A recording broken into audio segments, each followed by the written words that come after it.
এটা আমি জীবনেও মানতে পারবো না। আল্লাহর কসম আমি কখনো পর্যন্ত তাকে নবী হিসেবে স্বীকার করবো না। কিন্তু আল্লাহর কসম আমি যদি জানতাম তুমি যেটা বলতো সেটা সত্য, তাহলে আমি এটা অবশ্যই মানতাম। কিন্তু আমি এটা সত্য মনে করি না, তাই আমি এটা মানবো না। যখন একটা সাম্রাজ্যের পতন হয়, নতুন একটা সাম্রাজ্যের উত্থান হবে, এখনো হয় নাই। মাঝের যে সময়টা, একটা সভ্যতার পতন হয়ে গেছে, আরেকটা উত্থান হবে, মাঝের যে সময়টা। এটার জন্য ইংরেজিতে একটা খুব সুন্দর শব্দ আছে, ইন্টাররেগনাম বলে। বাংলা এটাকে সম্ভবত যুগসন্ধি বলে। যেমন ধরুন করেন আমেরিকাতে নির্বাচন হবে, কয়েকদিন পরেই হবে। আমেরিকাতে দুইটা পার্টি, রাইট? একটা পার্টি ইসরায়েলের পক্ষে, আরেকটা পার্টি ইসরায়েল আরেকটু বেশি পক্ষে। একটা নাম হলো ভ্যানগার্ড, একটা নাম হলো ব্ল্যাক রক, একটা নাম হলো স্টেট স্ট্রিট। এটা হলো তিনটা ফাইন্যান্সিয়াল ম্যানেজমেন্ট কোম্পানি, এবং এরা তিনজনে মিলে প্রায় $22 ট্রিলিয়ন ইনভেস্টমেন্ট ম্যানেজ করে। কিন্তু মধ্যবিত্ত চুপচাপ মানতে চায় না। তার মধ্যে একটা সেন্স অফ এন্টাইটেলমেন্ট কাজ করে। তার মনে হয় যে রাষ্ট্র তো আমাকে এটা দেওয়া উচিত, সমাজ তো আমাকে এটা দেওয়া উচিত, আমি এখানে ভিকটিম। যে আমরা যুগসন্ধির মধ্যে আছি, আন্তর্জাতিকভাবে, আঞ্চলিকভাবে এবং দেশীয়ভাবে। আবু জাহেল যখন নবী সাল্লাল্লাহু আলাইহি ওয়াসাল্লামের দাওয়াটা প্রত্যাখ্যান করছিল, তখন এটা একটা যুগসন্ধির সময় ছিল, কিন্তু সেটা বোঝা নাই। 25% বয়স 15-র নিচে, তার মানে 20 বছর পরে এরা ওয়ার্কফোর্সে ঢুকবে। সমস্যাটা হলো এদেরকে আপনি কি জবাব দিবেন, কাজটা কি দিবেন আপনি? আমরা কি ওইরকম কাজ তৈরি করতে পারছি কিনা? আমার না, আরো অনেক মানুষের, ইন্টারন্যাশনালি অনেক এক্সপার্টের কথা এটা, যে উচ্চাভিলাষী সুযোগ সন্ধানী রাজনৈতিক প্লেয়ার যারা আছে বিভিন্ন অঞ্চলে, তারা সামনে এই সুযোগগুলো নেওয়ার চেষ্টা করবে। এবং এটার কিছু কিছু এক্সাম্পল আপনারা অলরেডি ইউক্রেনে দেখতেছেন, এবং ইনফ্যাক্ট গাজা ওয়ারের ক্ষেত্রেও আপনারা কিছুটা এটা দেখতেছেন। তো বাস্তবতাটাকে আমরা আসলে এভাবে দেখি। আমরা কিভাবে দেখি? আমরা দেখি আমার এনভায়রনমেন্ট, আমার অভিজ্ঞতা, আমার জায়গা থেকে। কিন্তু এটা আসলে ছোট একটা জায়গা, তাই না? আপনি একজন মানুষ, আমি একজন মানুষ, এই জায়গাটা দিয়ে কিন্তু পুরো পৃথিবীকে জাজ করা যায় না, কিন্তু আমরা এই কাজটাই করি। বিসমিল্লাহির রহমানির রহিম। ইন্নাল হামদুলিল্লাহ ওয়াসসালাতু ওয়াসসালামু আলা রাসূলিল্লাহ ওয়া আলা আলিহি ওয়া সাহবিহি ওয়া সাল্লামা তাসলিমান কাসীরা। আম্মা বাদ। রাব্বি ইশরাহ লি সাদরি ওয়া ইয়াসসির লি আমরি ওয়াহলুল উকদাতাম মিন লিসানি ইয়াফকাহু কওলি। আসসালামু আলাইকুম ওয়া রাহমাতুল্লাহি ওয়া বারাকাতুহু। আমর ইবনে হিশাম, আবু জাহেল, তার দুটা ঘটনা দিয়ে কথা শুরু করি। আমরা সবসময় রাসূলুল্লাহ সাল্লাল্লাহু আলাইহি ওয়াসাল্লামের কথা শুনি, সাহাবাদের কথা শুনি, আজকে ওই সাইডের একটা কথা শুনি। সেটা হলো, এটা সিরাত ইবনে হিশামে আসছে, মাক্কি জীবনের কথা। রাসূলুল্লাহ সাল্লাল্লাহু আলাইহি ওয়াসাল্লাম ওনার বাসায় রাত্রেবেলা সালাত আদায় করতেন এবং কোরআন তেলাওয়াত করতেন। তো কুরাইশদের বড় বড় নেতাদের মধ্যে কয়েকজন রাত্রেবেলা লুকায় লুকায় তার কাছে আসছে, বাসায় আসছে শুনতে রাসূলুল্লাহ সাল্লাল্লাহু আলাইহি ওয়াসাল্লাম কি বলেন। তিনজন আসছে, একজন আবু সুফিয়ান, একজন হলো আখনাস আস-সাকাফি, আরেকজন হলো আবু জাহেল। তো রাতে তারা শুনছে নবী সাল্লাল্লাহু আলাইহি ওয়াসাল্লাম কোরআন তেলাওয়াত করছে, পুরো রাত তারা তন্ময় হয়ে শুনছে, এবং একজন আরেকজনকে ওভাবে দেখে নাই। সকালবেলা তাদের দেখা হয়েছে যাওয়ার সময়। তো এই তোমরা এখানে কি করতেছো, তুমি এখানে কি করতেছো, একটা কেমন যেন একটা অবস্থা। তো তখন একটা বিব্রতকর অবস্থা, এবং তারা বেশ চোটপাট্টা করছে, এই সবাই যদি কেউ যদি দেখে ফেলে তাহলে কি হবে, আমরা এখানে আসছি, এরকম কিন্তু আর করা যাবে না। আচ্ছা করা যাবে না, আর কিন্তু কখনো হবে না, আর কখনো হবে না। পরের দিনও সেম ঘটনা, পরের রাতেও সেম ঘটনা, এবং তারপরের রাতেও সেম ঘটনা, পরপর 3 দিন। তো পরপর 3 দিন হওয়ার পর ওটা তো মানে খুব খারাপ অবস্থা। তখন তারা মানে একটা শপথ করছে যে ঠিক আছে, আমরা আর এরপরে এটা করবো না, আমরা মুহাম্মদের বাসায় সাল্লাল্লাহু আলাইহি ওয়াসাল্লাম এভাবে আর আসবো না। তো আখনাস আস-সাকাফি বলতেছে যে এরপর আমি আলাদাভাবে দুজনের কাছে গেলাম। কার কাছে? আবু সুফিয়ানের কাছে এবং আবু জাহেলের কাছে। তো আবু জাহেলের কাছে যখন গেলাম, তখন আমি গিয়ে বললাম যে মুহাম্মদ যেটা বলে সাল্লাল্লাহু আলাইহি ওয়াসাল্লাম, এটা নিয়ে তোমার অভিমতটা আসলে কি? তা আবু জাহেল বলতেছে যে দেখো, বনু মাখজুম হলো আবু জাহেলের গোত্র, আর বনু আব্দে মানাফ হলো নবী সাল্লাল্লাহু আলাইহি ওয়াসাল্লামের গোত্র। যে এদের সাথে আমাদের প্রতিযোগিতা আছে সম্মান এবং মর্যাদা নিয়ে, এদের সাথে আমাদের প্রতিযোগিতা চলতেছে অনেক দিন ধরে, এবং তারা যেটা করে আমরা সেটাতে তাদের সাথে পাল্লা দিছি, এবং এটা দিতে দিতে দিতে দিতে আজকে আমরা তাদের সমান হয়ে গেছি, এবং আমরা তাদেরকে অতিক্রম করে যাবো, এরকম একটা অবস্থা। আজকে বনু আব্দে মানাফ বলতেছে যে তাদের কাছে একটা নবী আছে, তার কাছে নাকি ওয়াহি আসে আসমান থেকে, তার কাছে আল্লাহ নাকি কথা পাঠাচ্ছেন। এটা আমি কেমনে ট্যাকেল করব? আমি আরেকটা নবী থেকে আনবো, আমি একটা ওয়াহি থেকে আনবো, আমি তো হেরে গেলাম। তো এটা আমি জীবনেও মানতে পারবো না, আল্লাহর কসম আমি কখনো পর্যন্ত তাকে নবী হিসেবে স্বীকার করবো না। এটা হলো আবু জাহেলকে নিয়ে প্রথম ঘটনা।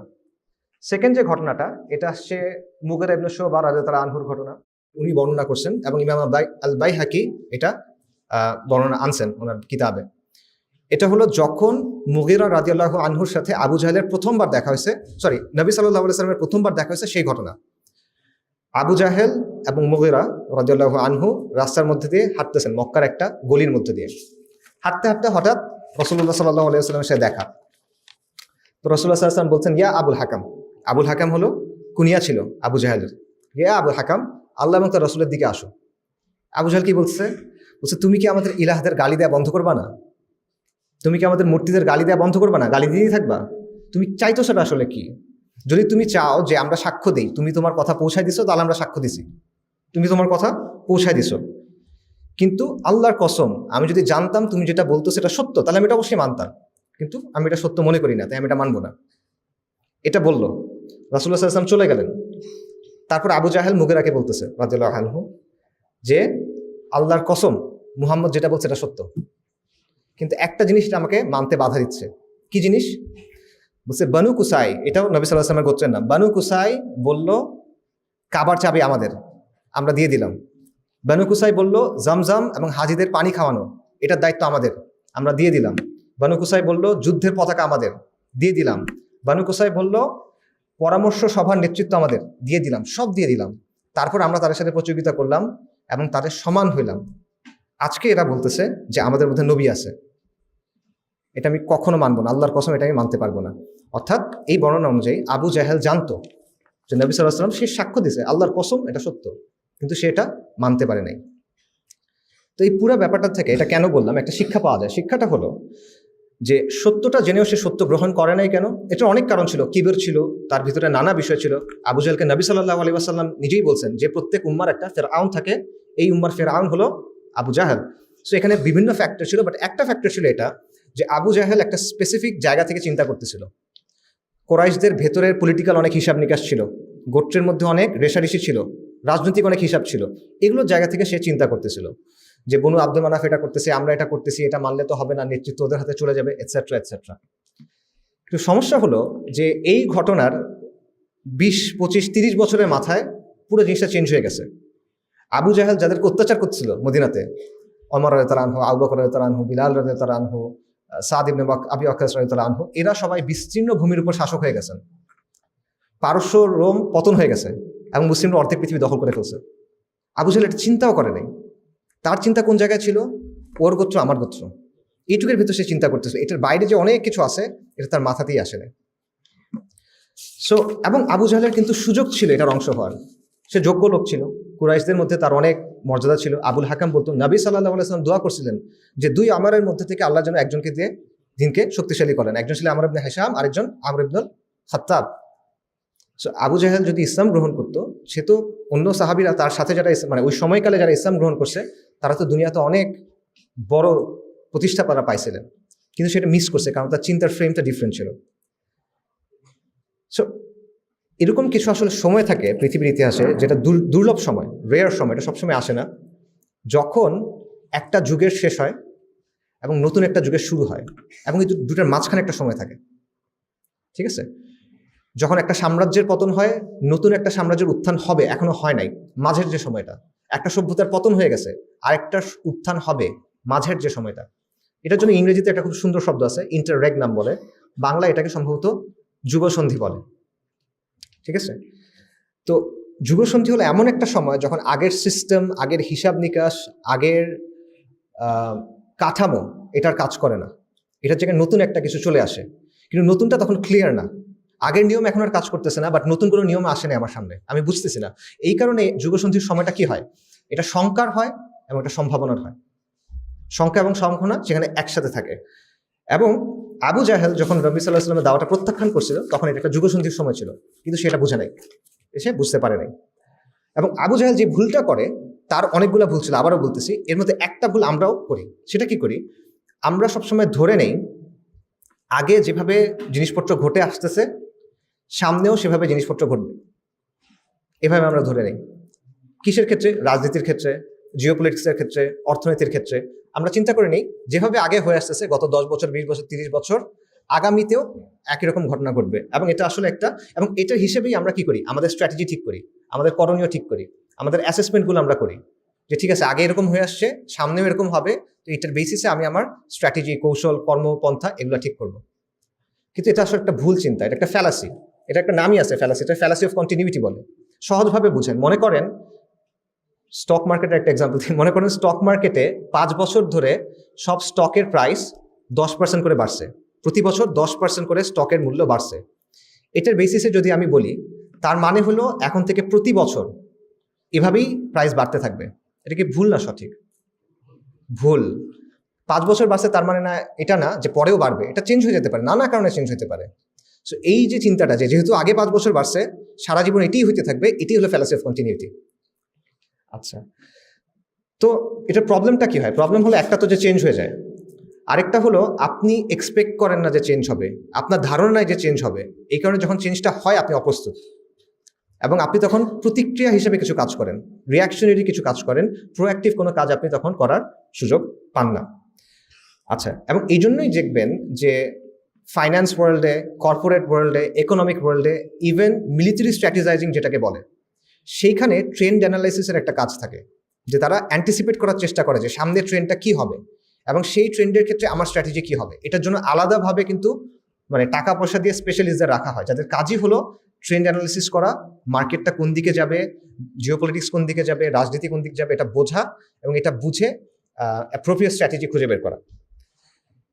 তো এই কাজটা এটা এই জন্যই স্পেশালিস্ট দিয়ে করতে হয়, কারণ মানুষ আসলে আমরা সাধারণত এভাবে চিন্তা করি না, মানুষ এটা মিস করে। একটা এক্সাম্পল দিই আবারও, রোমান সাম্রাজ্যের পতন বলা হয়, আনুষ্ঠানিক পতন বলা হয় 476 খ্রিস্টাব্দে। কিন্তু 476 খ্রিস্টাব্দে রোমের যারা মানুষ ছিল তারা কি বুঝছিল এটা পতন হচ্ছে? না, তারা বুঝে নাই। তারা মনে করছে যে এইভাবে রোমান সাম্রাজ্য আরো 1000 বছর থাকবে। তারা এটা চিন্তাই করে নাই যে এখন পতন হবে। এই ব্যাপারটা আমাদের সাথেও ঘটে, ঠিক আছে? আমরা ব্যাপারটা অনেকটা এরকম মনে করেন, এই রুমের সমান বিশাল একটা ছবি আছে, এই ছবির একটা বিন্দুতে আপনি জুম ইন করে রাখছেন, তখন কি আপনি বুঝতে পারবেন ছবিটা আসলে কিসের? পারবেন না, আপনাকে জুম আউট করতে হবে, অনেক দূরে আসতে হবে, তারপর আপনি বুঝবেন যে ছবিটা আসলে কি। তো বাস্তবতাটাকে আমরা আসলে এভাবে দেখি। আমরা কিভাবে দেখি?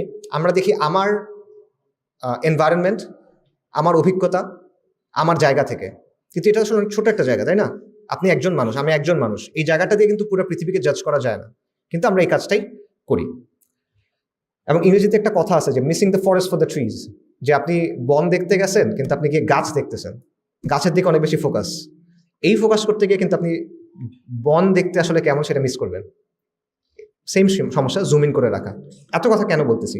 এটা বলার একটা কারণ আছে। কারণটা হলো যে আমি একটা ক্লেইম করবো, আমি একটা প্রস্তাবনা দিব, এবং সেটার সাথে এই কথাগুলো রেলেভেন্ট। আমার প্রস্তাবনা হলো যে আমরা বর্তমানে একটা যুগসন্ধির মধ্যে আসি, এবং এটা দেশীয়ভাবে, আঞ্চলিকভাবে এবং আন্তর্জাতিকভাবে, ঠিক আছে? এবং এটা ফিউচার টেন্স না, এটা প্রেজেন্ট টেন্স, এই জিনিসটা চলতেছে অলরেডি। এবং যুগসন্ধির সময় যদি আসলে আমরা থাকি, তাহলে এখানে অনেক ইম্পর্টেন্ট কিছু ব্যাপার ট্যাপার আছে। যেমন মনে করেন, প্রথমত আমাদের চিন্তার ফ্রেমটা চেঞ্জ করার ব্যাপার আছে। আবু জাহেলের কথাটা আবার চিন্তা করি, তার চিন্তার ফ্রেমটা ছিল কোরাইশের গোত্রীয় সংঘাত, এর ভেতর থেকে সে চিন্তা করতেছিল। তার চিন্তার ফ্রেমটা যদি ডিফারেন্ট হইতো, তখন সে একটা বিশ্বজয়ী সভ্যতার অংশ হতে পারত। কিন্তু তার বদলে তার স্থান হয়েছে কোথায়? বদরের কাছে কূপে, জাহান্নামে তার স্থান হয়েছে। আচ্ছা, এটা একটা বিষয়, চিন্তার ফ্রেমটা রিঅ্যালাইন করা বা চেঞ্জ করা। আরেকটা ইম্পর্টেন্ট বিষয় হলো যে এই টাইমটা, যুগসন্ধির যে সময়টা, এটা কয়েকটা জিনিস সাথে করে নিয়ে আসে। এর মধ্যে একটা জিনিস হলো আনসার্টেনটি, অনিশ্চয়তা। যেটা আগে চলে আসছে ওটা এখন আর চলবে না, আগের নিয়মগুলো এখন আর কার্যকর হবে না। তো এই জায়গায় আনসার্টেনটি চলে আসে, অনিশ্চয়তা চলে আসে। দ্বিতীয় যে বিষয়টা সেটা হলো ইনস্টেবিলিটি, অস্থিতিশীলতা। আবারও যেহেতু একটা গভীর পরিবর্তনের মধ্যে দিয়ে আপনি যাচ্ছেন, কাজেই আগের সিস্টেমটাও কাজ করতেছে না, এখানে অবশ্যই অস্থিতিশীলতা হবে। যখন একটা প্রতিষ্ঠিত শক্তি থাকে, সামরিক শক্তি, রাজনৈতিক শক্তি, যেটাই বলেন, এটার পরিবর্তে আরেকটা আসবে কিন্তু এখনো আসে নাই, এই সময়টাতে পরিবর্তনের একটা প্রক্রিয়া চলে, পুনর্গঠনের একটা প্রক্রিয়া চলে, এবং এই সময়টায় অরাজকতা থাকে, এই সময়টায় অস্থিতিশীলতা থাকে। সো যুগসন্ধি সবসময় অস্থিতিশীলতার সাথে করে নিয়ে আসে। পাশাপাশি কি নিয়ে আসে? অপরচুনিটি, এটা সুযোগ নিয়ে আসে। এটাই হলো নতুন কোনো সাম্রাজ্য তৈরি করা, নতুন কোনো সভ্যতা তৈরি করা, নতুন কোনো জীবন ব্যবস্থা তৈরি করা, নতুন যে কোনো কিছু গড়ার সবচেয়ে বেস্ট সময় এটা। রিস্ক আছে কিন্তু এটাই বেস্ট সময়। অন্য সময় আপনার জন্য অনেক কিছু সমস্যা থাকবে, এই সময়টাতে আপনি এমন সুযোগ পাবেন যেটা আপনি অন্য সময় পাবেন না। এবং পাশাপাশি আরেকটা জিনিস নিয়ে আসে, সেটা হলো রেসপন্সিবিলিটি, দায়িত্ব। কারণ অপরচুনিটি আছে, অপরচুনিটি মানে আছে দায়িত্ব আছে। আচ্ছা, সো আমি বললাম আমার দাবি এটা যে আমরা যুগসন্ধির মধ্যে আছি, আন্তর্জাতিকভাবে, আঞ্চলিকভাবে এবং দেশীয়ভাবে। এই জিনিসটা অল্প করে একটু দেখা যাক। আন্তর্জাতিকভাবে যদি আমরা দেখি, সবচেয়ে বড় যে পরিবর্তনটা আছে সেটা হলো ইউনিপোলার থেকে মাল্টিপোলার ওয়ার্ল্ডে শিফট করা। এটা আপনারা অনেকেই হয়তো শুনছেন যে বিশ্ব এককেন্দ্রিক ছিল, এখন এটা বহুকেন্দ্রিক বা মাল্টিপোলার হয়ে উঠছে। যে আমরা মোটামুটি সবাই জানি যে দ্বিতীয় বিশ্বযুদ্ধের পর পৃথিবীতে দুটো সুপার পাওয়ার ছিল, একটা হলো USA, United states of America, আরেকটা হলো ইউএসএসআর, সোভিয়েত ইউনিয়ন। এবং এটার মধ্যে একটা যুদ্ধ চলছে, স্নায়ু যুদ্ধ বলা হয় যেটাকে। তো 90-এর দশকে এসে যখন সোভিয়েত রাশিয়ার পতন ঘটলো, তখন আর সুপার পাওয়ার দুইটা তো নাই, একটা সুপার পাওয়ার। তখন একটা ব্যাপার ঘটলো যে আমেরিকা যেটা বলে এটাই ঠিক, আমেরিকা যেহেতু বলছে এটা নিশ্চয়ই ঠিক এখন। সো লিবারাল ডেমোক্রেসি বা আমেরিকার যে চিন্তাভাবনা, নিও লিবারালিজম, ফ্রি মার্কেট ক্যাপিটালিজম, এই ব্যাপারগুলোকে সবাই একদম মানে সন্দেহাতীত সত্য হিসেবে গ্রহণ করলো এবং সবাই এই কথাগুলো অ্যাডপ্ট করলো এবং সবাই এই লিবারাল ডেমোক্রেসি বিশেষ করে ব্যাপকভাবে অ্যাডপ্ট করলো। যদি কাজে না করে অ্যাটলিস্ট মুখে তারা বলা শুরু করলো যে ঠিক আছে আমরা সবাই ডেমোক্রেট, এই সেই ইত্যাদি। কিন্তু বর্তমানে ওই অবস্থাটা কিন্তু এখন আর নাই। আপনারা অলরেডি এগুলো দেখতেছেন যে রাশিয়া, চীন এবং বিভিন্ন আঞ্চলিক শক্তি নানা জায়গায়, এবং আমাদের এখানে যেমন ভারত ফর এক্সাম্পল আমেরিকাকে চ্যালেঞ্জ করতেছে, এবং এটা বেশ কিছুদিন ধরে চলতেছে, নতুন ঘটনা না। মাল্টিপোলার মানে ইস্যুটা কি? মাল্টিপোলার কারণে যেটা হবে সেটা হলো আনসার্টেনটি এবং ইনস্টেবিলিটি আসবে, অস্থিতিশীলতা এবং অনিশ্চয়তা আসবে। এটা কিরকম দেখেন, আপনি যদি স্নায়ুযুদ্ধের সময়টা দেখেন 1947 থেকে রাফলি 1990, রাফলি এই সময়টাতে প্রায় 65 থেকে 70টার মতো কু হয়েছে, কু যেটা, ঠিক আছে, 65 থেকে 70টার মতো কু হয়েছে। এর মধ্যে 30 থেকে 35% হয়েছে মুসলিম ওয়ার্ল্ডে। আপনারা বিখ্যাত অনেকগুলো নাম আছে, এগুলো সবগুলো এই সময় কু করে ক্ষমতায় আসা। জামাল আব্দুল নাসের মিশরের, সাদ্দাম হুসেন ইরাকের, হাফিজ আল আসাদ বাশার আল আসাদের বাবাজে সিরিয়াতে, মুয়াম্মার আল গাদ্দাফি, এই সবগুলা কিন্তু এই সময়ের কু করে পাওয়ারে আসা। একইভাবে বিপ্লব হয়েছে অনেকগুলা, কিউবার বিপ্লব, নিকারাগুয়ার বিপ্লব, ইরানের বিপ্লব, ফিলিপিন্সের বিপ্লব, এরকম অনেকগুলা বিপ্লব হয়েছে। ইভেন বাংলাদেশের যে জন্ম 71 সালে যে ঘটনা, এটা কিন্তু কোল্ড ওয়ারের ব্যাকড্রপে সম্ভব হয়েছে। এটা বর্তমান বাস্তবতায় যদি একই সিচুয়েশন হইতো, আমরা শিওর না আসলে এটা এইভাবে প্লে আউট করতো কিনা। ওই স্নায়ুযুদ্ধের বাস্তবতার কারণে স্পেসিফিকলি এটা আপনার অনেকেই জানার কথা যে সোভিয়েত রাশিয়া কিন্তু ভারতের পক্ষ ছিল, রাইট? সো ওই জিনিসটা একটা বড় ভূমিকা রাখছে। তো এটা ছাড়া আসলে ওই 71-এ বাংলাদেশের এইটা এইভাবে হয় কিনা সেটাও কিন্তু আসলে সার্টেন না। অর্থাৎ এই সময়টাতে পালাবদল আসে, দুইটা শক্তি যখন রেশারেশি করে বা একাধিক শক্তি যখন রেশারেশি করে তখন এই পরিবর্তন আসে। কেন আসে? কারণটা হলো এই শক্তিগুলা প্রত্যেকটা জায়গায় গিয়ে প্রক্সি ওয়ার করে, যে এই জায়গায় গিয়ে আমি প্রভাব বিস্তার করতে চাই। সো সে যখন প্রভাব বিস্তার করতে চায়, সে ডিরেক্টলি বেশিরভাগ সময় আসে না। ডিরেক্টলি আসা মানে কি? তার সেনাবাহিনী, বিমান বাহিনী সবকিছু নিয়ে আসে, এটা তারা করে না। তারা কি করে? ওই জায়গার কোনো একটা গ্রুপকে সমর্থন দেয়। সো আমেরিকা কাউকে সমর্থন দিত, রাশিয়া কাউকে সমর্থন দিত, রাইট? এবং এটার মাধ্যমে তারা প্রভাব বিস্তার করার চেষ্টা করত। এবং এই যে ব্যাপারটা, এই ডাইনামিকটাকে কাজে লাগায় অপরচুনিস্টিক কোনো নেতা যদি থাকে, সুযোগ সন্ধানী কোনো নেতা, ডেয়ারিং কোনো নেতা, তারা এটাকে কাজে লাগায় দেখা যেত ক্ষমতা দখল করে ফেলছে বা বিপ্লব করে ফেলছে। ওই জিনিসটা তাদের কাজে লাগতো, ওই এনভায়রনমেন্টটা, এই যে রেশারেশিটা, সেটা তাদের কাজে লাগতো। কিন্তু 90-এর পর মানে সোভিয়েত ইউনিয়নের পতনের পর এটা দেখবেন যে অত বেশি আর হয় নাই। যেগুলো হয়েছে এগুলো কালার রেভলিউশন বলে, এগুলো বেশিরভাগই সব না, বেশিরভাগই আমেরিকা সাপোর্টেড। কারণ এখানে আর সুপার পাওয়ার দুটা নাই, একটা আছে। কিন্তু এখন আবার জিনিসটা চেঞ্জ হবে। এখন চীন আছে, রাশিয়া আছে, ইন্ডিয়া আছে, এই এলাকাতে, অন্যান্য এলাকায় আরো অনেকগুলো পাওয়ার আছে, এবং তারা কিন্তু এই সেম জিনিসটা আবার করবে, রেশারেশিটা করবে। একদম আগের মতো হবে এমন বলতেছি না, বাট পাওয়ার পলিটিক্সের একটা রিটার্ন আপনারা দেখবেন। এটা আমার অ্যাসেসমেন্ট বা আমার ফোরকাস্ট বলতে পারেন, এটা আমার না, আরো অনেক মানুষের, ইন্টারন্যাশনালি অনেক এক্সপার্টের কথা এটা, যে উচ্চাভিলাষী সুযোগ সন্ধানী রাজনৈতিক প্লেয়ার যারা আছে বিভিন্ন অঞ্চলে, তারা সামনে এই সুযোগগুলো নেওয়ার চেষ্টা করবে। এবং এটার কিছু কিছু এক্সাম্পল আপনারা অলরেডি ইউক্রেনে দেখতেছেন, এবং ইনফ্যাক্ট গাজা ওয়ারের ক্ষেত্রেও আপনারা কিছুটা এটা দেখতেছেন। আচ্ছা, এটা হলো একটা জিনিস আন্তর্জাতিকভাবে এই ব্রেকডাউনের বা আন্তর্জাতিকভাবে যুগসন্ধির একটা উদাহরণ, এটা সিমটম। এটা আরেকটা হলো পাশ্চাত্যের যে সিস্টেমটা, যেটা সবসময় এতদিন ধরে আমাদেরকে গেলানো হয়েছে, যেটা আমরা সবাই গ্রহণও করে নিয়েছি, আমরা এটাকে সঠিক মনে করেই বড় হয়েছি সবাই। এই জিনিসটা যে ফাংশন করে না, এটা মোটামুটি সবার কাছে এখন ক্লিয়ার। একটু বয়স্ক যারা, তাদেরটা না, বুমার টাইপের যারা আছে, মানে যাদের বয়স 60-এর উপরে ধরেন, তারা হয়তো এখন এগুলো বিশ্বাস করে, বাট এর নিচে যারা আছে মোটামুটি তারা সবাই বোঝে। আমরা গাজার ক্ষেত্রে দেখছি, যেমন ধরেন মানবাধিকার, বাস্তবতা আসলে নাই, আন্তর্জাতিক সম্প্রদায়, আন্তর্জাতিক আইন, এই বিষয়গুলো আলটিমেটলি কাজ করে না। যখন পশ্চিমের পক্ষে যায় তখন কাজ করে, যখন পশ্চিমের বিপক্ষে যায় তখন তারা এগুলা ছুড়ে ফেলে দেয়। এটা আমরা দেখতেছি। এবং গণতন্ত্রের কথা চিন্তা করেন, ওয়েস্টে অনেক মানুষ কিন্তু গণতন্ত্রের না, ইসরায়েল যে কাজটা এখন করতেছে, গাজায় যে গণহত্যা চালাচ্ছে, এটার বিপক্ষে, বাস্তবতা, রাইট? ওয়েস্টে অনেক মানুষ এটার বিপক্ষে, কিন্তু এটা থামানোর কোনো ওয়ে তাদের নাই। আমি বলবো যে ওয়েস্টের ম্যাক্সিমাম মানুষ যদি প্রশ্ন করেন, তারা আসলে এটার পক্ষে না। কিন্তু থামানোর কোনো ওয়ে তাদের নাই। যেমন ধরুন আমেরিকাতে নির্বাচন হবে, কয়েকদিন পরেই হবে। আমেরিকাতে দুইটা পার্টি, রাইট? একটা পার্টি ইসরায়েলের পক্ষে, আরেকটা পার্টি ইসরায়েল আরেকটু বেশি পক্ষে, রাইট? এটাই তো অবস্থা। এটা ইউকেতেও অবস্থা, এটা ফ্রান্সেও সেই অবস্থা, রাইট? সেম অবস্থা। কাজেই জনগণের আকাঙ্ক্ষার প্রতিফলন এটা নাই। মানে লিটারেলি চোখের সামনে একটা জেনোসাইড হচ্ছে, গণহত্যা হচ্ছে। আমরা এটা মানে রিয়েল টাইমে দেখতেছি। পৃথিবীর ইতিহাসে এরকম কোনো ঘটনা আগে হয় নাই। গণহত্যা হয়েছে, এভাবে রিয়েল টাইমে আপনি দেখতেছেন এমন হয় নাই, কিন্তু আপনি লিটারেলি কিছু করার সক্ষমতা রাখেন না। সো এটা চেয়ে বড় প্রমাণ আর কি হইতে পারে যে আপনার আসলে কোনো স্টেক নেই। আপনি বলতে আমি বুঝাচ্ছি ওয়েস্টের সাধারণ জনগণের, এবং এটা তারা বুঝতেছে। সো মানবাধিকার, গণতন্ত্র, আন্তর্জাতিক সম্প্রদায়, রুলস বেসড ইন্টারন্যাশনাল সিস্টেম, এই সব কিছু আলটিমেটলি আসলে রেটরিক, কিছু বুলি, ফাঁপা বুলি, এগুলো কোনো বাস্তবতা নাই, এটা মানুষ বুঝতেছে। এবং এটার বাইরে গিয়ে অনেক ধরনের ফরম্যাটের কথা মানুষ কিন্তু চিন্তা করতেছে, বিশেষ করে যারা মাল্টিপল তৈরি করার চেষ্টা করে, চীন, রাশিয়া, ব্রিক্সের দেশগুলো, এটা কিন্তু এগুলা চিন্তা ভাবনা করতেছে। এটা একটা ব্যাপার আছে।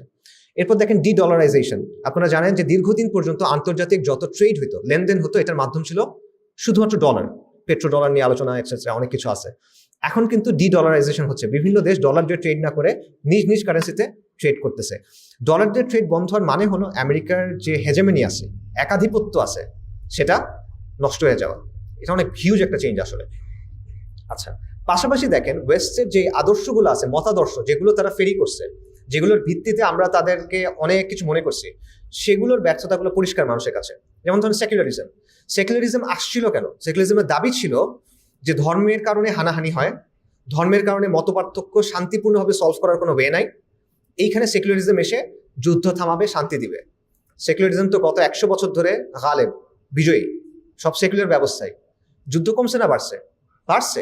খালি বাড়ে নাই, হত্যার যে স্কেল, মানে হত্যার যে মাত্রা, এটার কোনো তুলনা পৃথিবীর ইতিহাসে নাই, পুরো ইতিহাসে নাই এই মাত্রার হত্যাযজ্ঞ। তাহলে এটা ফেল করে সেই জায়গায়। লিবারেলিজমের কথা দেখেন, লিবারেলিজম অধিকারের কথা বলে, রাইটস এবং স্বাধীনতার কথা বলে। তো অধিকারগুলো আলটিমেটলি কোন জায়গায় আসলে? আপনি কিন্তু অধিকার পাচ্ছেন না।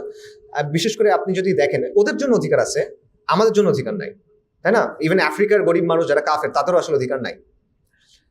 এবং এই কথাগুলো তারা আমাদেরকে মানতে বলে, কিন্তু তারা নিজেরাও প্রপারলি মানে না। আবার যেটা করে, এটার প্রমাণ হলো গাজা, এটার প্রমাণ হলো কাশ্মীর, এটার প্রমাণ হলো উইঘুর, এটার প্রমাণ হলো আফ্রিকা, নানা জায়গায় এটার প্রমাণ আছে। সো আবার দেখেন, অধিকারের কথা বলে ওরা নানা ধরনের বিকৃতি আমাদের উপর চাপায় দেওয়ার চেষ্টা করে। সো এই জায়গায় দেখেন যে লিবারেলিজমের যে বক্তব্য বা বয়ান, সেটাও আসলে কিন্তু কাজ করে না, এবং এটাও মানুষের কাছে মোটামুটি ক্লিয়ার, অনেক মানুষের কাছে আগের তুলনায়। আবার দেখেন সাম্য এবং বৈষম্যহীনতার কথা তারা বলতো, যে আমরা মানুষের মধ্যে সাম্য আনবো, বৈষম্য কম থাকবে, এটসেট্রা এটসেট্রা। বাট রিয়ালিটিটা কি? হ্যাঁ, ঠিক আছে, আমাদের সবার হাতে হাতে এখন স্মার্টফোন আছে, মানুষের যে কেউ পর্নোগ্রাফি দেখতে পারে, ড্রাগ অনেক মানুষ সহজলভ্য, এটসেট্রা এটসেট্রা, এগুলো আছে। বাট আসলে কি সাম্য বা এরকম কোনো কিছু আসছে কিনা? মানুষ এখন ওয়েজ স্লেভ আসলে, মানে দিনের পর দিন, সপ্তাহের পর সপ্তাহ সে আসলে দাসের মতো খাটতেছে, গোলামের মতো খাটতেছে। এগুলো নিয়ে স্টাডি আছে যে পৃথিবীর ইতিহাস আসলে এই ধরনের এই রুটিনে কাজ করা এটা নর্মাল না কিন্তু। এবং এই জিনিসটা আমরা করতেছি, এবং কন্টিনিউয়াসলি আমাদের এগুলো পিছিয়ে ছুটতে হচ্ছে। এটা ছুটতে ছুটতে আপনার অন্য কোনো কিছুর দিকে তাকানোর সময় নেই। আচ্ছা, পাশাপাশি সাম্যের কথা চিন্তা করেন যে আমি আপনাদের পৃথিবীর সম্পদ, ম্যাক্সিমাম সম্পদ অল্প কিছু মানুষের হাতে চলে যাচ্ছে, এগুলো প্রমাণিত। এখন আমি আপনাদের 3টা কোম্পানির নাম বলি না, এটা ফেসবুক, অ্যামাজন আর গুগল না, এগুলো হচ্ছে বড় এবং পাওয়ারফুল কোম্পানি। এগুলোর নাম হলো, একটার নাম হলো ভ্যানগার্ড, একটার নাম হলো ব্ল্যাক রক, একটার নাম হলো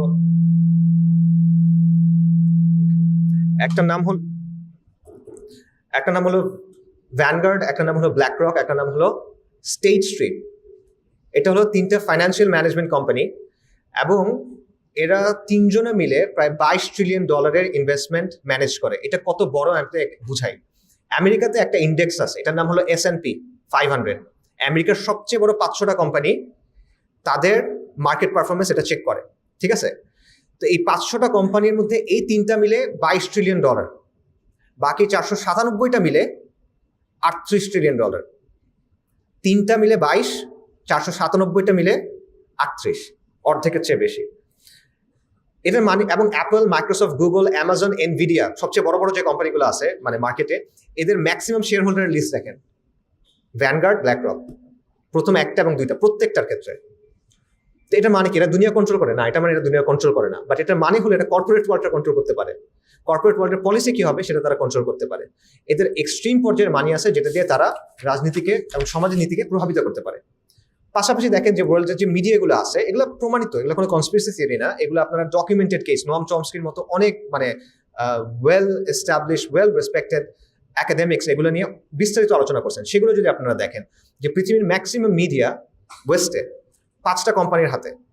তা আপনি ব্ল্যাক রককে আনেন, এই 5টা কোম্পানিকে আনেন, এই 8টা এন্টিটি তারা একটা দেশের কতটা প্রভাব বিস্তার করতে পারবে? মানুষের জনমতের কথা চিন্তা করেন, নির্বাচনের ফান্ডিং এর কথা চিন্তা করেন, নির্বাচনের ক্যান্ডিডেটের কথা চিন্তা করেন, রাজনৈতিক দলগুলোর পলিসির কথা চিন্তা করেন। কেন দলগুলো চাইলেও আসলে ইসরায়েলের ব্যাপারে তাদের পলিসি চেঞ্জ করতে পারবে না? এইসব কারণে পারবে না, কারণ এই জিনিসগুলো অল্প কিছু মানুষের হাতে আছে এবং তারা এগুলো কন্ট্রোল করতে পারে। ঠিক আছে, সো এই অবস্থান থেকে আপনি আসলে কিভাবে বলেন যে আপনি ডেমোক্রেসির মাধ্যমে বা অন্য কোনো কিছুর মাধ্যমে ওই জায়গায় জনগণের ইচ্ছার আকাঙ্ক্ষার প্রতিফলন হবে? এটা হয় না, আসলে এটা বাস্তব না, এটা জাস্ট পসিবল না। আপনি এটা এক্সট্রিম লেভেলে ম্যানিপুলেট করা সম্ভব। আচ্ছা, সো ওয়েস্টে এই জিনিসটা আসলে ফেল করতেছে, এবং আবারও বলছি ওয়েস্টের অনেক এক্সপার্টস এবং একাডেমিক্স এই বিষয়গুলো নিয়ে আলোচনা করতেছেন। এরপর আসেন ক্লাইমেট ক্রাইসিস। ক্লাইমেট ক্রাইসিস মানে হলো এই যে পরিবেশগত যে বিপর্যয়টা, রাইট? আচ্ছা, মানুষ হাজার হাজার বছর ধরে সমুদ্র উপকূল থেকে মাছ ধরছে না? ধরছে। মানুষ হাজার হাজার বছর ধরে জঙ্গল থেকে গাছ কাটছে, সমস্যা হয় নাই। মাছের জায়গায় থাকছে, বনের জায়গায় থাকছে। বাট এখন কি অবস্থা? মাছের কলোনি উজাড় হয়ে গেছে, ডিফরেস্টেশন হচ্ছে। এটা কেন? কারণ ক্যাপিটালিজম আমাকে এমনভাবে গাছ কাটতে শিখাইছে যে এরপরে ওই বন আর দাঁড়াইতে পারে না। ক্যাপিটালিজম আমাকে এমনভাবে মাছ কাটতে শিখাইছে, মানে মাছ ধরতে শিখাইছে, যার ফলে ওই মাছের কলোনি আর নতুন করে ব্রিড করতে পারে না, একেবারে উজাড় হয়ে যেতে হয়। ঠিক আছে, সো একদিকে সে আপনাকে প্রগতির কথা বলতেছে, সমৃদ্ধির কথা বলতেছে, কিন্তু অন্যদিকে সে পরিবেশকে ধ্বংস করে দিচ্ছে, যে পরিবেশের উপর আপনি নির্ভরশীল, তাই না? সো যেখানে পরিবেশের সাথে সহাবস্থানের দরকার ছিল, সেখানে সে আপনাকে শিখাইছে পরিবেশকে ডমিনেট করতে। এবং এই ডমিনেট করা বা নিয়ন্ত্রণ করা, এটা একটা সময় পর্যন্ত ভালো কাজ করছে, বাট এটা সাস্টেইনেবল না, এই জন্য এটা কোলাপস করতেছে। এবং এখানে দেখেন ডাবল স্ট্যান্ডার্ড। তারা পরিবেশটাকে ধ্বংস করে পরিবেশটাকে ইচ্ছে মতো কাজে লাগায়, নিজেরা উন্নত হয়েছে। এখন আমাদেরকে এসে বলছে তোমরা এগুলো করতে পারবে না। মানে ওরা পুরো সুবিধাটা নিবে, সমস্যাটা আমাদের উপর। এবং এই যে জলবায়ু বিপর্যয় যেটা বলে, এটার সবচেয়ে বড় ক্ষতিগুলো কাদের জন্য? আমেরিকার জন্য তো না, ইউরোপের জন্য তো না, এগুলো হলো আমাদের মতো দেশগুলোর জন্য। Subcontinent, specifically subcontinent, Malaysia, Indonesia, এই টাইপের দেশগুলা। ওয়েস্ট কিন্তু এগুলার ভুক্তভোগী না। তো কাজেই এইরকম নানা দিক আছে, আমি আর যাচ্ছি না আন্তর্জাতিক পর্যায়ে।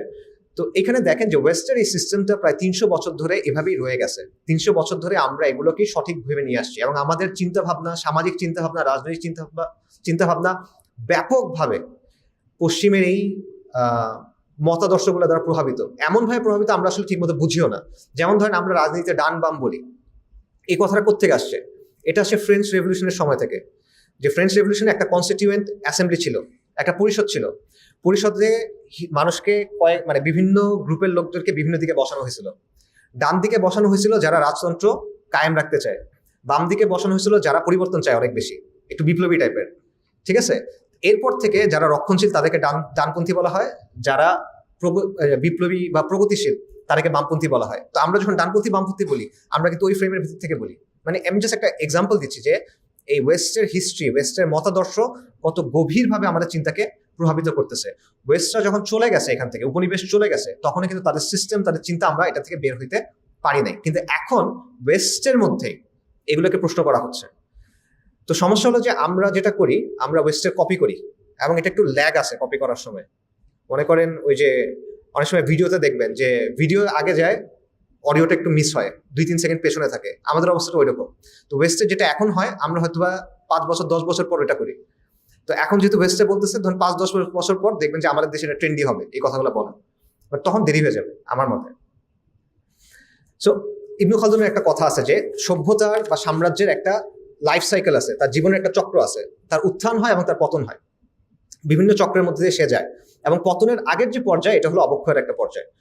তো ওয়েস্ট আসলে ওই পর্যায়টার মধ্যে আছে। এটা নিয়ে আমার একটা বই আছে, অবক্ষয়কাল, সেখানে শেষের অংশটা নিয়ে অনেক আলোচনা আছে, আপনারা কেউ চাইলে শুনতে পারেন, পড়ে দেখতে পারেন, সরি। আচ্ছা, আন্তর্জাতিক শেষ করি, এইতে চলে যাই, আঞ্চলিক ক্রাইসিসে চলে যাই। আঞ্চলিক ক্রাইসিস বলতে আমরা যে অঞ্চলে আছি এই অঞ্চলের ক্রাইসিস। এই অঞ্চলের ক্রাইসিস প্রথমত দেখেন হিন্দুত্ববাদী যে রাজনীতি, বিজেপি আগামী বছর তাদের 100 বছর পূর্তি হবে, তাদের ঘোষিত উদ্দেশ্য হলো অখণ্ড ভারত প্রতিষ্ঠা করা। আফগানিস্তান থেকে শুরু করে মিয়ানমার পর্যন্ত তারা এখানে অখণ্ড ভারত প্রতিষ্ঠা করবে। 100 বছর ধরে একটা রাজনৈতিক দল না, একটা সংগঠন কাজ করে যাচ্ছে, তাদের সাথে দল 2বার ক্ষমতায় আছে গত 10 বছর ধরে। তাদের সদস্য শাখা হলো 57,000, তাদের সদস্য সংখ্যা 60 লক্ষের মতো। এটা মানে ফালতু কথাবার্তা বলার কথা না। হইতে পারে যে তারা এটা পারবে না, হইতেই পারে, কিন্তু তারা একটা সিরিয়াসলি মনে করে যে তারা পারবে এবং তারা একটা চেষ্টা করবে। এটা একটা বড় সমস্যা আসলে। এবং ওয়েস্টের যে ওয়েস্ট বলছি, ইন্ডিয়ার যে নতুন সংসদ ভবন, সেখানে তারা কিন্তু অখণ্ড ভারতের বিশাল ম্যাপ একদম দিয়ে রাখছে, একদম ওপেনে দিয়ে রাখছে। সো এই সম্প্রসারণবাদী যে চিন্তাটা আছে, এটা একটা বড় সমস্যা আঞ্চলিকভাবে। এবং এটা আপনি এখন প্রবলেম মনে রাখেন, 25 বছর পর কি হবে। আরএসএস এর যারা প্রধান আছে, মোহন ভাগাবত, তার বক্তব্য বলে যে এই জেনারেশন বুড়া হওয়ার আগে এটা হয়ে যাবে। এবং সে বলছে যে আমরা গাড়ি ছেড়ে দিছি, এটা আমি আরো এক জায়গায় বলতেছিলাম, যে আমরা গাড়ি ছেড়ে দিছি অখণ্ড ভারতের, এই গাড়িতে কোনো ব্রেক নাই, খালি এক্সিলারেটর আছে, এটা আমরা চালায় যাব, এবং যদি এই স্পিডে যাই 20 থেকে 25 বছরের মধ্যে অখণ্ড ভারত প্রতিষ্ঠা হবে।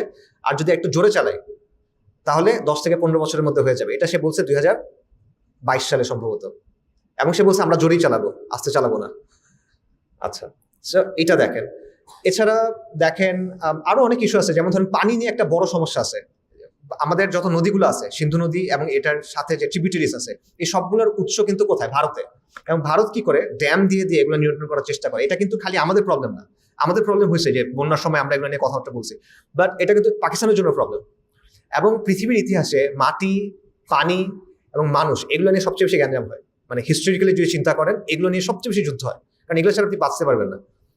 তো এইটার কোনো সলিউশন কিন্তু আসলে আলটিমেটলি হয় নাই, কারণ এবং ইন্ডিয়া কিন্তু এই জায়গাটাতে বারবার তার কন্ট্রোলটা বাড়ায় যাচ্ছে। এরকম নানা প্রবলেম আছে।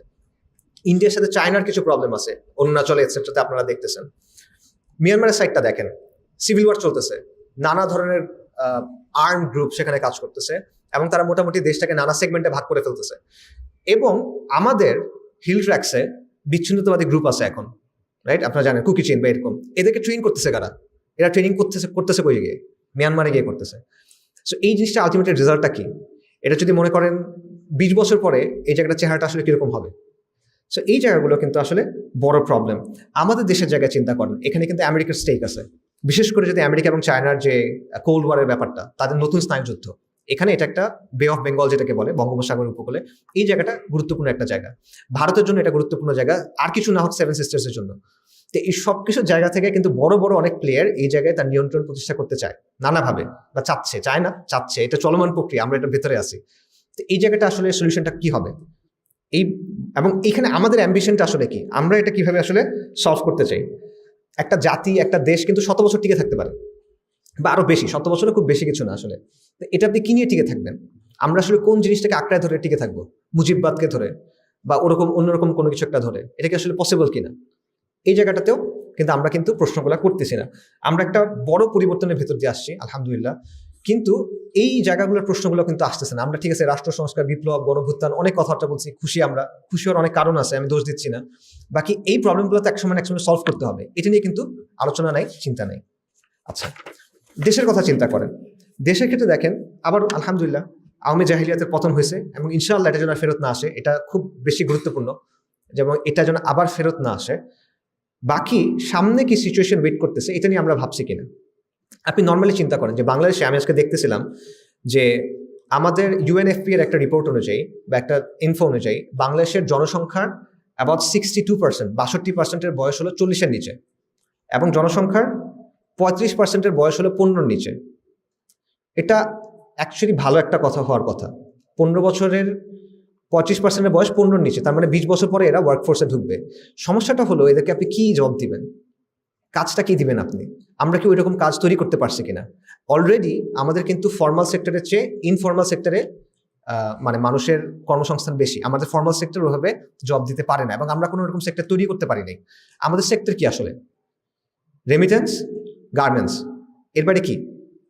এর বাইরে কোনো কিছু আমরা তৈরি করতেছি কিনা? এবং এটা কি এরকমই থাকবে কিনা? 20 বছর পরে কি আপনি এগুলো দিয়ে চালাতে পারবেন কিনা?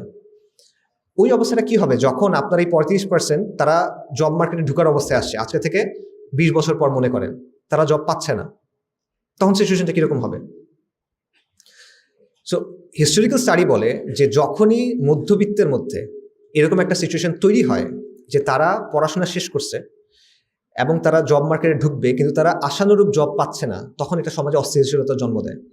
এটা ফ্রেঞ্চ রেভলিউশনের ক্ষেত্রেও হয়েছে, নানা সময় নানা জায়গায় হয়েছে। ঠিক আছে, কেন? কারণ গরিবরা যদি সমস্যার মধ্যে পড়ে, যারা একেবারেই গরিব, তারা ওটা মেনে নেয়, মোটামুটি তারা কোপ করার চেষ্টা করে, কিন্তু মধ্যবিত্ত চুপচাপ মানতে চায় না। তার মধ্যে একটা সেন্স অফ এন্টাইটেলমেন্ট কাজ করে, তার মনে হয় যে রাষ্ট্র তো আমাকে এটা দেওয়া উচিত, সমাজ তো আমাকে এটা দেওয়া উচিত, আমি এখানে ভিকটিম। এবং সে রেগে যায়, তখন তার মধ্যে একটা ক্ষোভ কাজ করে, এবং এই ক্ষোভটা নানাভাবে তখন বের হয়ে আসে পলিটিক্যালি, রাইট? সো এটা অস্থিতিশীলতার জন্ম দেয়। সো আমাদের দেশের ক্ষেত্রে আমার মনে হয় এটা একটা বড় ইস্যু আছে। অন্য এবং সোশ্যাল ক্রাইসিসগুলো আছে, যে আমাদের সমাজের নৈতিকতার জায়গাটার কি অবস্থা, এখন মরাল জায়গাটার কি অবস্থা, এগুলো আপনারা দেখতেছেন। জিনার, ব্যভিচার, গর্ভপাত, ড্রাগস, ফ্যামিলি ভেঙে যাওয়া, ডিপ্রেশন, এলজিবিটি, এগুলো কিন্তু আপনারা দেখতেছেন বাস্তবতা। এবং এটার ট্রেন্ডটা কি কমবে না বাড়বে? বর্তমান অবস্থা যদি চলমান থাকে, তাহলে এটা কি বাড়বে না কমবে? বাড়বে। তো এটা যদি বাড়তে থাকে আবারও, অত বেশি চিন্তা করার দরকার নাই 20 বছর পর এটার অবস্থাটা কি হবে, এটা আমাদের চিন্তা করার দরকার আছে। সো রিক্যাপ করি, আমরা একটা ঐতিহাসিক সময়ের মধ্যে আছি, যেটা একটা যুগসন্ধির সময়। আমি বলতেছি আমার মত, এটা আন্তর্জাতিকভাবে একটা প্রোফাউন্ড চেঞ্জ আসতেছে, আঞ্চলিকভাবে একটা প্রোফাউন্ড চেঞ্জ আসতেছে, এবং দেশের ভেতরেও একটা ক্রিটিক্যাল অবস্থার মধ্যে আমরা আছি। তো এই জায়গার সমস্যাগুলোর সমাধান আসলে কি? অবশ্যই আমরা আমরা মুসলিম, তো আমরা এই জায়গা থেকে চিন্তা করব। তো এই জায়গা থেকে যদি আমরা চিন্তা করি যে আন্তর্জাতিকভাবে যদি এই সিস্টেমটা চলে যায়, এটার পরিবর্তে নতুন কিছু যদি আসে, আমরা চাই কি আসুক? অবশ্যই ইসলাম আসুক, আমরা এটা এই জায়গায় চাই। আঞ্চলিকভাবে এটা আরো বড় সমস্যা আসলে। আঞ্চলিকভাবে আপনি ইসলাম চাওয়ার দরকার নাই, আপনি যদি জাস্ট অস্তিত্ব টিকে রাখতে চান, আপনার ইসলাম ছাড়া আর কিছু এখানে নাই। আপনি হিন্দুত্ববাদের মোকাবেলা কি দিয়ে করবেন? আসলে এটা জাস্ট এটা নো ব্রেইনার আসলে, যে কেউ এটা, আমি মনে করি একটা সেকুলারও এটা বোঝা উচিত, যদি সে বিবেক কিছুটা এখনো বাকি থাকে, এটা আর কি।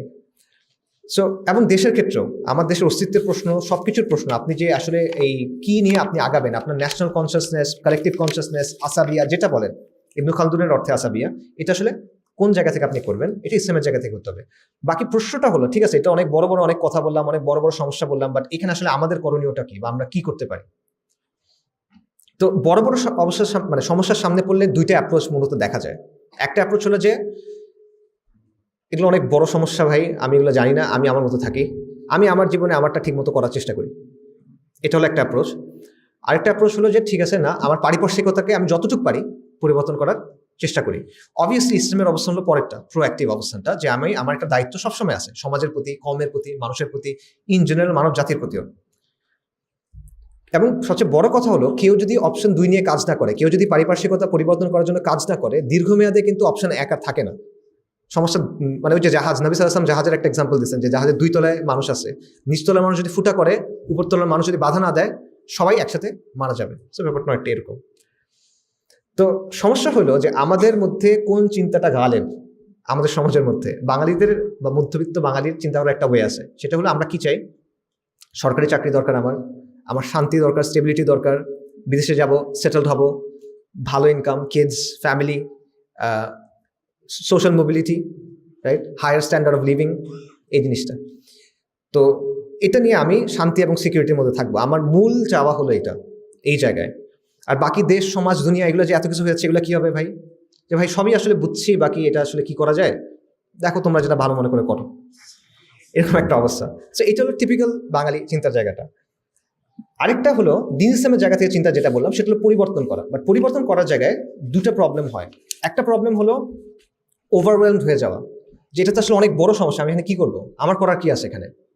এটা একটা ভ্যালিড কথা আসলে, বাট এটার রেজাল্টটা হয় যে আমি আসলে কিছু করবো না, তার যেরকম আছে ওরকমই আসি, এটা একটা। আরেকটা প্রবলেম হলো যে কনস্পিরেসি থিওরি নিয়ে অনেক বেশি চিন্তা করা। আমার কাছে মনে হয় একটা বড় সমস্যা, যে অনেক কনস্পিরেসি থিওরি নিয়ে আমি চিন্তা করছি, মনে করেন ফ্রিমেসন, ইলুমিনাতি, তারপর মনে করেন রথশাইল্ডস, বা ইভেন ভ্যানগার্ড, ব্ল্যাক রক, এদের কথা বললাম, এদেরটাও, যে আলটিমেটলি এরাই তো সবকিছু নিয়ন্ত্রণ করতেছে, এটা দাজ্জালি একটা বিশ্ব ব্যবস্থা, এখানে আসলে আমার তো তেমন কিছু করার নাই, রাইট? তো এইখানে ভারসাম্যের একটা দরকার আছে। দুনিয়াতে আসলেই কিছু ষড়যন্ত্র আছে, ব্যাপারটা এমন না যে ষড়যন্ত্র একেবারে নাই, এটা একেবারে উড়াই দেওয়ার মতো কিছু না, বাস্তবতা আছে, এগুলা ঐতিহাসিকভাবে ডকুমেন্টেড, জাস্ট ফ্রিঞ্জ কোনো কথা না, আপনি একাডেমিক বইয়েও এগুলা প্রমাণিত, এটা আছে। কিন্তু এটাও সমস্যা, যদি আপনি চিন্তা করেন যে সবই দাজ্জালের চাল, সবই ইলুমিনাটির চাল, তাহলে আমরা আসলে কিছু করার নাই, কিছু করতে গেলেই মনে করেন আমি ওর চালের ভিতর ঢুকে পড়ছি, এইটা। এবং যখনই কোনো কিছু আমি আমার হিসাবের মধ্যে ধরতে পারতেছি না, তখন আমি ধরে নিচ্ছি এটা নিশ্চয়ই ওদের একটা চাল। ব্যাপারগুলো আসলে এরকম না, ঠিক আছে? তো এই জায়গাটাতে সলিউশনটা আসলে যেটা আমার কাছে মনে হয় যে, দেখেন আমাদের কাছে দুটো সোর্স আছে, যেটা একদম কংক্রিট সোর্স। আপনি যদি দুটো সোর্সের কাছে ফেরত যান, আপনি সুনিশ্চিত জ্ঞান পাবেন, এবং যে কোনো পরিস্থিতিতে যে কোনো সমস্যার ক্ষেত্রে আপনার করণীয় কি, আপনার সমাধান কি, সেটা আপনি সেখানে পাবেন। এই দুটো সোর্স কি? কোরআন এবং সুন্নাহ। যত থিওরি, যত কনস্পিরেসি থিওরি, যত মিডিয়া ন্যারেটিভ, মেইনস্ট্রিম মিডিয়ার কথা বা ইভেন নন মেইনস্ট্রিম অল্টারনেটিভ মিডিয়ার বক্তব্য, এগুলো সব কিন্তু স্পেকুলেটিভ। স্পেকুলেটিভ মানে কি? এগুলোর মধ্যে একটা বাংলা কি বলে, মানে এটা সুনিশ্চিত না, অনিশ্চয়তার একটা ব্যাপার থাকে এখানে। কিন্তু কোরআন এবং সুন্নাহর বক্তব্য সুনিশ্চিত, এখানে অনিশ্চয়তার কোনো জায়গায় নেই। আচ্ছা, তো কোরআন এবং সুন্নাহর জায়গা থেকে যদি আপনি চিন্তা করেন, এই জায়গাগুলো আসলে সহজ হয়ে যায়। কিরকম সহজ? এটা অনেকগুলো আয়াত, অনেকগুলো হাদিস আনা যাবে। আমি আপনাদের জাস্ট দুটা বলতেছি। একটা আয়াত হলো ওয়া মাকারু ওয়া মাকারুল্লাহ ওয়াল্লাহু খায়রুল মাকিরিন। তারা ষড়যন্ত্র করে, আল্লাহ পরিকল্পনা করেন, এবং আল্লাহ সর্বশ্রেষ্ঠতম কৌশলী। এটা আচ্ছা। কোরআনের আরেকটা আয়াত হলো আল ইয়াউমা আকমালতু লাকুম দীনাকুম ওয়া আতমামতু আলাইকুম নিআমাতি ওয়া রাদিতু লাকুমুল ইসলামা দীনা। যে আমি আজকে তোমাদের জন্য দিনকে পরিপূর্ণ করে দিলাম এবং তোমাদের প্রতি নিয়ামত পূর্ণ করে দিলাম, এবং ইসলামকে তোমাদের দিন হিসেবে কবুল করলাম। এবং একটা হাদিস, বিখ্যাত হাদিস, তয়ফাতুল মানসুরার হাদিস, মুসলিম শরীফের কিতাবুল ইমারাতে আছে, নানা ধরনের ওয়ার্ডিংয়ে আছে। নবী সাল্লাল্লাহু আলাইহি ওয়াসাল্লাম বলছেন যে এই উম্মার মধ্যে একটা তয়ফা থাকবে যারা হকের উপরে থাকবে, যাহিরিন আলা হক, এবং তাদের সমালোচনাকারীদের সমালোচনা, বিরোধিতাকারীদের বিরোধিতা, এটা তাদেরকে কখনো ক্ষতিগ্রস্ত করতে পারবে না। এটা সবসময় থাকবে, কন্টিনিউয়ালি এটা থাকবে। আচ্ছা, এটা আমি কেন বললাম? প্রথম আয়াত থেকে আপনি কি পাবেন? ওয়াল্লাহু খায়রুল মাকিরিন, তার মানে হলো ইলুমিনাটি বলেন, দাজ্জালের অনুসারী বলেন, বা যেটাই বলেন, তাদের পরিকল্পনা থাকবে, সমস্যা নাই। বাকি পরিকল্পনা শেষ পর্যন্ত কারটা বাস্তবায়ন হবে? আল্লাহ আযজা ওয়া জাল্লারটা, কোনো প্রশ্ন নাই। কনস্পিরেসি অনেক বড়, অনেক গভীর, অনেক সূক্ষ্ম। আল্লাহ আযজা ওয়া জাল্লার সামনে এটা কিছু না, মাকড়সার জাল, রাইট? আল্লাহ যেভাবে ঠিক করছেন সেভাবেই আলটিমেটলি এটা হবে। এই জিনিসটা আপনার একদম ইতমিনান থাকতে হবে নিজের মধ্যে, তাহলে আপনি কনস্পিরেসি থিওরির এই প্যারাটা থেকে কিছুটা হলে বাড়তে পারবেন। দ্বিতীয়টা হলো যে এই দিনটা আল্লাহ পূর্ণাঙ্গ করে দিয়েছেন কিয়ামত পর্যন্ত। তার মানে যেই সমস্যায় আসুক, যত বড় ক্রাইসিস আসুক, যত অন্ধকার আপনার সামনে আসুক, আলোটা আপনি এখান থেকে পাবেন। আপনার করণীয় কি হইতে হবে, আপনার কোন দিকে যাওয়া উচিত, কোন পথে যাওয়া উচিত, এই প্রত্যেকটা জিনিস আপনি কোরআন এবং সুন্নাহর মূলনীতির আলোকে পাবেন। অবশ্যই স্পেসিফিক্সে পার্থক্য হবে, স্পেসিফিকভাবে আপনি একটা ইনস্ট্রাকশন ম্যানুয়ালের মতো পাবেন না, বাট মূলনীতিটা, প্যারামিটারটা, সীমানাটা আপনি কোরআন সুন্নাহ থেকে পেয়ে যাবেন। এবং হাদিস থেকে যেটা আপনি পাবেন যে অবশ্যই আবারও যত ষড়যন্ত্র থাক, যত ফলস ফ্ল্যাগ, যত অমুকের এজেন্ট, তমুকের সৃষ্টি, এগুলো যত যাই বলেন, at the end of the day তয়ফাতুল মানসুরা কিন্তু থাকবে। এবং তয়ফাতুল মানসুরার বৈশিষ্ট্য কি সেটা বলে দেওয়া আছে, কিতাবুল ইমরান হাদিসেই বলে দেওয়া আছে কি কি বৈশিষ্ট্য থাকবে। সো কাদেরকে অনুসরণ করা উচিত, কোনটা ইতিহাসের মূল গতিপথ, এটা আপনি এখান থেকে জানতে পারবেন। সো যদি এভাবে চিন্তা করেন, ইনশাল্লাহ সমাধান পাওয়া যাবে। বাকি আপনার খুঁজতে হবে কোরআন এবং সুন্নাহর লেন্সে। আচ্ছা, তো এখন আমরা যাই যে ঠিক আছে, বুঝলাম, বাকি কনস্পিরেসি থিওরির বাড়িতে যাওয়া যাবে না, কাজ করতে হবে। কাজটা আসলে কিভাবে করতে হবে, বা আমার জায়গা থেকে আমি কি করতে পারি? এই জন্য আমাদের শিক্ষাটা নিতে হবে আলটিমেটলি সাহাবায়ে কেরাম রাদিয়াল্লাহু আনহুম ওয়া আজমাইনের কাছ থেকে। কেন? অনেকগুলো কারণ আছে। প্রথম কারণ, তারা রাসূলুল্লাহ সাল্লাল্লাহু আলাইহি ওয়াসাল্লামের সাহাবী, তারা আমাদের আদর্শ। দ্বিতীয় কারণ, তারা শ্রেষ্ঠতম প্রজন্ম। তৃতীয় কারণ, তারা যুগসন্ধির সময় পার করে আসছেন, তাদের সময়টা যুগসন্ধির সময় ছিল। শুধু করেন নাই, তারা যুগসন্ধির সময়টাকে কাজে লাগায় নতুন একটা ইসলামী সভ্যতা আল্লাহ তাদের মাধ্যমে কায়েম করে দিয়েছেন। অর্থাৎ তারা এটার বেস্ট ইউটিলাইজেশন করছেন। সো আপনি যদি কাউকে ফলো করতে চান, বেস্ট ফলো করা উচিত সাহাবায়ে কেরাম রাদিয়াল্লাহু আনহুম আজমাইনের কাছ থেকে, তাদের ফলো করা। এবং তাদের চিন্তাটা কেমন ছিল, তাদের চিন্তার ওয়েটা কেমন ছিল, যে কোনো পরিস্থিতিতে তাদের চিন্তাটা ছিল যে এই ক্ষেত্রে, এই মোমেন্টে, এই পরিস্থিতিতে আল্লাহ এবং তার রাসূল সাল্লাল্লাহু আলাইহি ওয়াসাল্লাম কোন জিনিসটা পছন্দ করবেন। ঠিক আছে? এবং আরেকটা বিষয় দেখেন, এটা একটা বিখ্যাত হাদিস, আপনারা সবাই জানেন, দাজ্জালের ব্যাপারে একটা হাদিস আছে। নবী সাল্লাল্লাহু আলাইহি ওয়াসাল্লাম বলতেছেন, হাদিসের বক্তব্যটা এরকম যে দাজ্জাল পৃথিবীতে 40 দিন থাকবে। প্রথম দিন হলো একটা বছরের মতো, তারপরেরটা হলো একটা মাসের মতো, তারপরেরটা মনে হয় একটা সপ্তাহের মতো, আর বাকিগুলো হলো তোমাদের দিনের মতো। এটা একটা সুপার ন্যাচারাল টাইপের কথা, তাই না? মানে ব্যাপারটা আসলে কিরকম, খুবই বিচিত্র একটা বিষয়। এখানে আমরা হলে অনেক প্রশ্ন করতাম। সাহাবায়ে কেরাম কি প্রশ্ন করছেন? সালাতের কথা প্রশ্ন করছেন। সাহাবায়ে কেরাম জিজ্ঞেস করছেন যে যেই দিনটা এক বছরের মতো ইয়া রাসূলুল্লাহ, তখন আমরা কিভাবে সালাত আদায় করবো? আমরা এখন যেভাবে সালাত আদায় করি এভাবে করবো, নাকি অন্য কোনোভাবে? সো এখান থেকে কি বোঝা যায়, ওদের মেন্টালিটি, তাদের মাইন্ডসেটটা বোঝার চেষ্টা করেন। দেখেন, একটা হলো যে তাদের প্রথমত ইবাদত নিয়ে চিন্তা, যে আমার ইবাদতটা ঠিক রাখতে হবে। দ্বিতীয় হলো সালাতের গুরুত্ব, দাজ্জাল সেটা সে জানি না, আমার সালাত তো পড়তে হবে। তৃতীয় হলো আমি কি করতে পারি, এটা নিয়ে ওনার প্রশ্ন। ঠিক আছে, অনেক হিসাব মিলানোর প্যাচের মধ্যে যান নাই, আমার করণীয়টা কি ওই জায়গায় উনি চিন্তা করছেন, যে প্রথমে আমার সালাত পড়তে হবে, আমার ইবাদতটা ঠিক রাখতে হবে, এই জায়গায় ওনারা চিন্তা করছেন।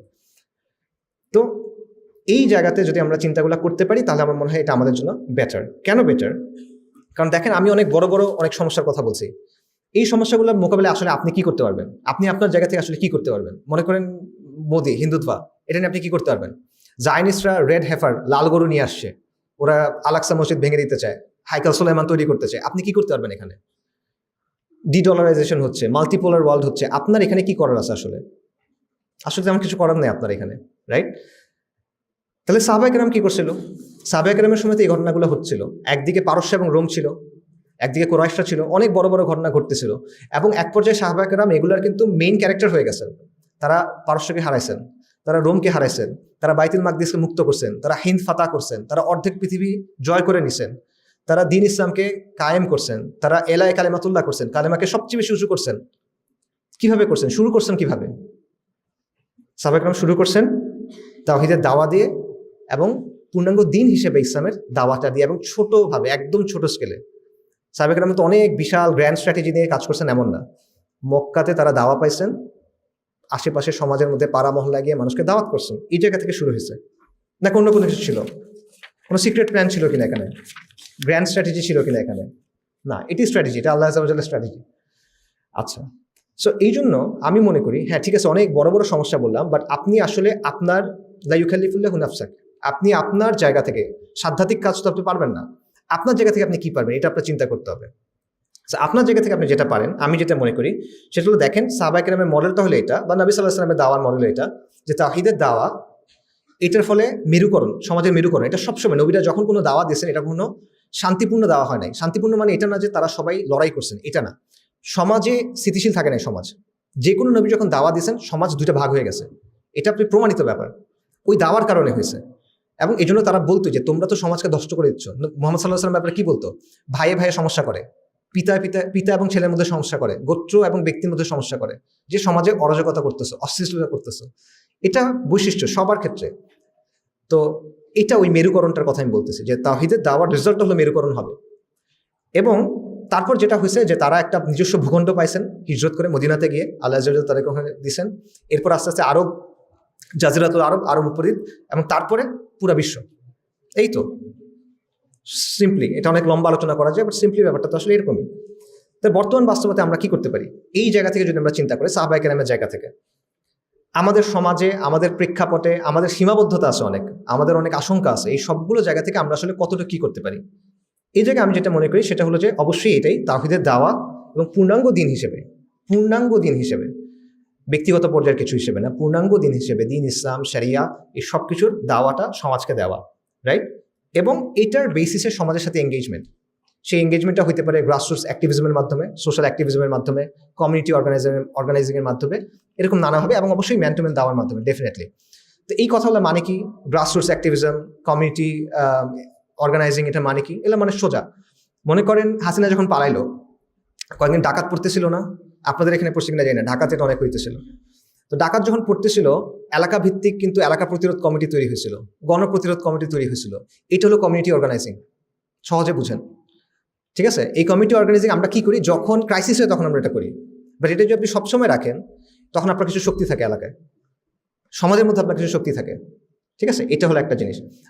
অ্যাক্টিভিজম কি? অনেক জটিল করে চিন্তা করার দরকার নেই। এটা হতে পারে নিজস্ব স্কুল, কলেজ, প্রতিষ্ঠান, পাড়া, মহল্লা, এই সবগুলো জায়গাতে বিভিন্ন ইস্যুর ভিত্তিতে, বিভিন্ন বিষয় ভিত্তিক আপনি কাজ করেন ইসলামের জায়গা থেকে, বিশেষ করে সমাজের সাথে, তরুণদের সাথে, এবং বিশেষভাবে সমাজের ওই অংশটাকে যারা দিন ইসলাম থেকে একটু দূরে আছে, যারা দিন ইসলামের মধ্যে আছে, যারা মনে করেন কোনো না কোনো সংগঠনের সাথে আছে, কোনো না কোনো ধারার সাথে আছে, বা তাবলিগে আছে, বা মাদ্রাসার মধ্যে আছে, তারা তো আপনার ভাই, সবাই ভাই, মুসলিমরা সবাই আপনার ভাই, বা তারা তো মনে করেন 80-90% বিষয়ে আপনার সাথে একমত।